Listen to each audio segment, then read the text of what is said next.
Hi everybody, Sheepcorn here. Welcome back to another episode of AP European History. Welcome back to another Sheepcorn Studios video. Make sure to hit like and also subscribe and hit the bell notification to get all the updates on our new videos. Today we're going to start a series of videos covering ancient Greece, and we're going to divide this up into three different pieces. We're going to talk about the origins of Greek civilization, we're going to talk about Athens and Sparta, and we're going to finish it up with Hellenistic Greece and Greece as it was after Alexander the Great. So to get us started, I'm going to jump up here into the upper right-hand corner of the screen, and we're going to get started with ancient Greek civilization. We're going to start then with the Greek Dark Ages. And the Greek Dark Ages, by and large, revolves around very, very small cities ruled by kings. This is the world that we see in the Iliad and the Odyssey, and it is sometimes referred to as the Homeric period. We sometimes even refer to this as the Greek Dark Ages. During the Greek Dark Ages, we see the rise of what will eventually become Greek culture and Greek civilization. The best example of this would be the Mycanaean period from about 1400 BCE up to about 1100 BCE. And as we can see on the map here, the Mycanaean civilization actually spread relatively far in the eastern Aegean basin. This particular piece of art is a funeral mask for King Agamemnon, who of course is very famous from both the Iliad and the Odyssey as one of the great Greek kings leading the Greeks against the Trojans during the Trojan War. It's indicative of the fact that we've got an advanced culture, people who are capable of smelting. We're talking about the Bronze Age here. The Mycanaean civilization collapsed somewhere around the year 1100, along with most of the other Eastern Mediterranean and Aegean civilizations at about the same time. We see most of the major cities collapse and are abandoned.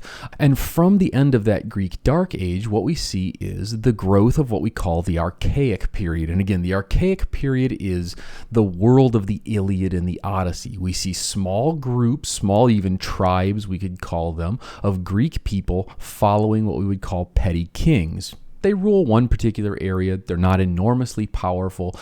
They basically rule one particular city. The Archaic period of Greek history lasts from around 1100 up until the Second Persian invasion of Greece, which comes to an end in 480 BCE. The thing that transitions us out of archaic Greece and into classical Greece is the central nature of the Greek polis in the lives and the culture of the people. So what is the kind of underlying culture that we're dealing with when it comes to this archaic and then, of course, the transition into classical Greek culture? Well, of course, one of the things that most people remember about ancient Greece is their religion. Ancient Greek religion was polytheistic, which means they believed in multiple gods. The origin of the ancient Greek gods comes from an earlier set of beliefs which were concerning the kind of fundamental forces of nature. Night and day and space and time. And of course, the king of these ancient forces was Kronos, time, who was the leader, the king of the Titans.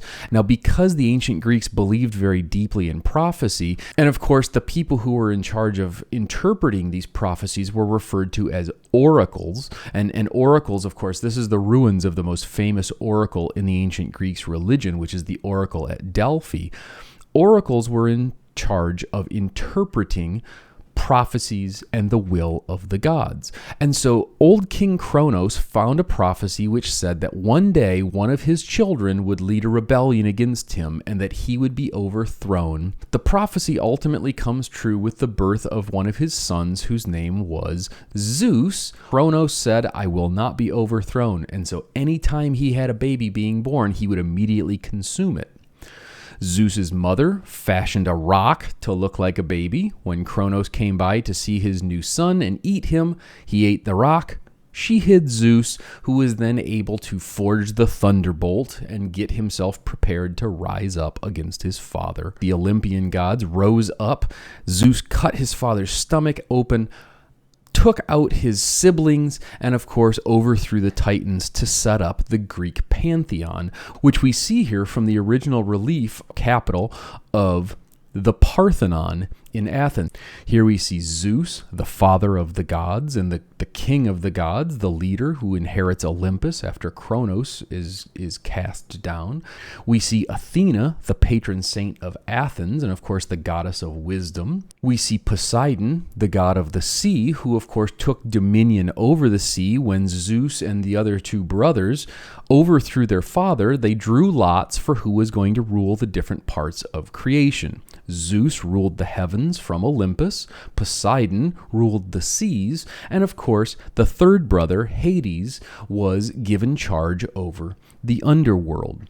Beyond these particular gods, we've also got Demeter, who of course was an incredibly important goddess to the ancient Greeks because she was the goddess of agriculture and of marriage. We see Aphrodite, the goddess of love and beauty. Apollo, who was the god of the sun, music, poetry, prophecy, poison. We also had Ares, the god of war. This pantheon then was actually very, very human-like because not only were they immortal, but they also tended to fight with each other all the time.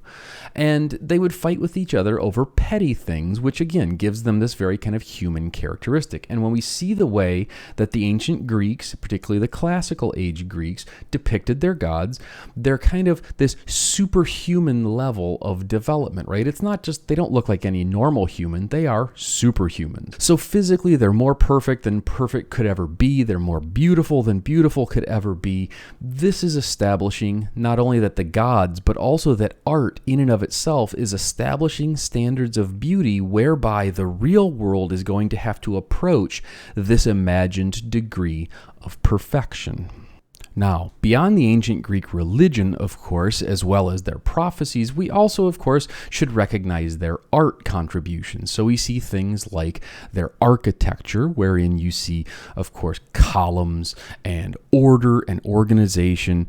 And it was all organized around this idea of human beings imposing order and structure onto the universe.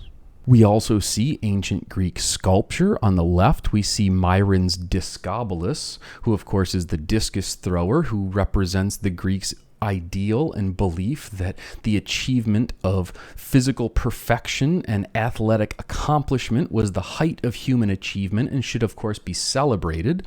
On the right-hand side, this is actually a recreation of the original sculpture which would have existed in the Parthenon in Athens. But, of course, because this statue was lost to history, this is a recreation which exists in the rebuilt Parthenon in Kentucky, which is available for everybody to go and see, and definitely a cool place to go and see. When it comes to the development of the polis, which eventually will end the archaic period and start the classical period, what we see is two city-states become emergent as the most powerful and the most important, and they become powerful and important for two different reasons. First of all, what is a polis? A polis is a city-state. It is a sovereign territory made up of one city and its surrounding countryside, which has full sovereign power within itself. In the transition to the classical period, what we see is that city-states like Athens and Sparta and Corinth start to develop trading networks, and also they start to develop the ability to produce very large surpluses of agricultural material. When it comes to Athens, their particular product that made them the most money and got them the most power was olive oil. And because they were trading huge amounts of olive oil, this gave them the necessary surpluses of capital to be able to invest in all of their various types of culture.